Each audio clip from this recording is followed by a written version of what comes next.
Hi, thank you for joining me for another Dear Sam Help Horsemanship Series.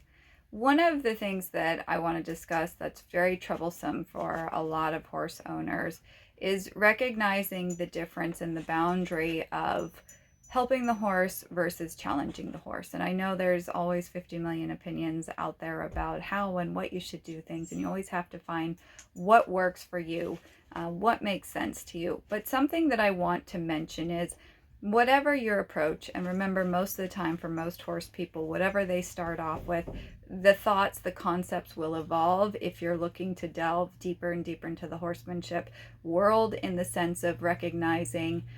the horse's communication, considering it, and acknowledging what he is experiencing and searching for how to offer him a supportive, safe learning experience. And so the more you peel back the layers, the more you're going to realize there's more to learn in your own self-awareness and understanding of horse behavior, and refining the communication and skill set. But just as a side note, whatever path you decide to choose with your horse, please remember that every time you show up with a new thought or a new idea or a new concept with your horse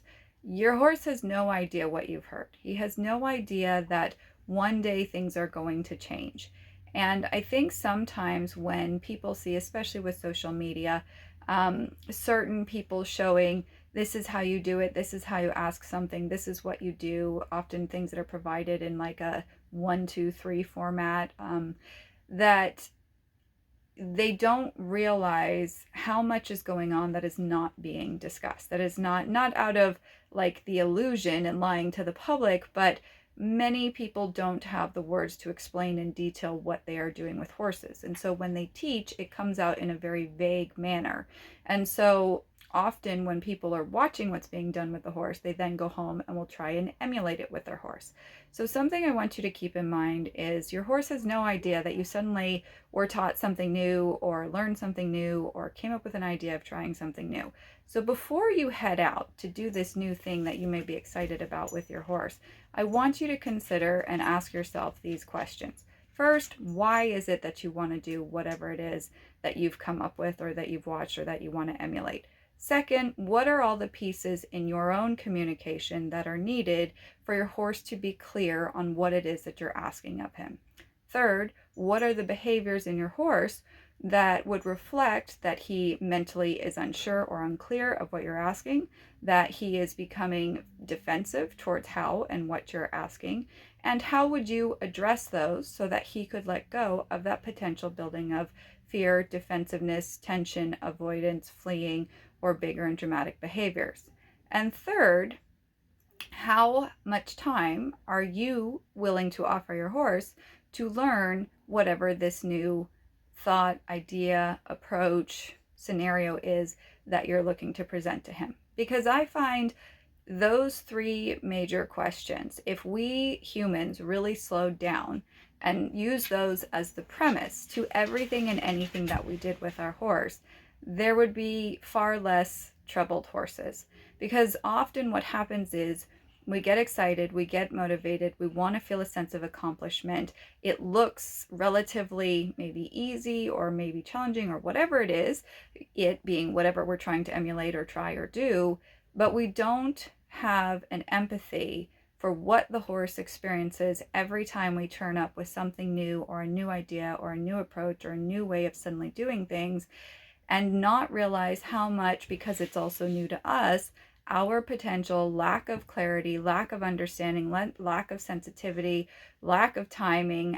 lack of acknowledging the horse's communication, addressing it, following through until he can find that safe place for learning, is going to affect how he receives this new and experiences this new thing that you've come up with.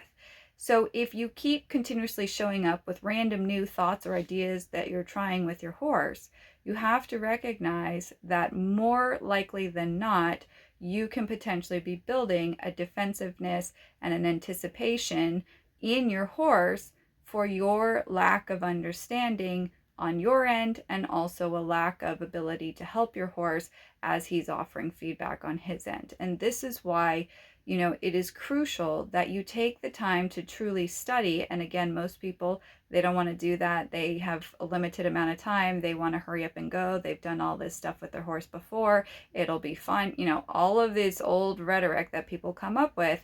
and not realizing that without truly studying and understanding what, why, how, when, all these different questions that you're presenting something, you are trying to teach your horse something new without you fully comprehending what it is that you're teaching. And if you're not completely clear, then you're not going to be able to be supportive towards whatever your horse is experiencing as he's trying to search and understand this new way or this new task or this new whatever it is that you're trying to do. So for the sake of your horse, the next time you get excited about doing new things, and trying new things is great, but first we have to have the tools that are effective and have value to the horse versus causing the horse to become more defensive,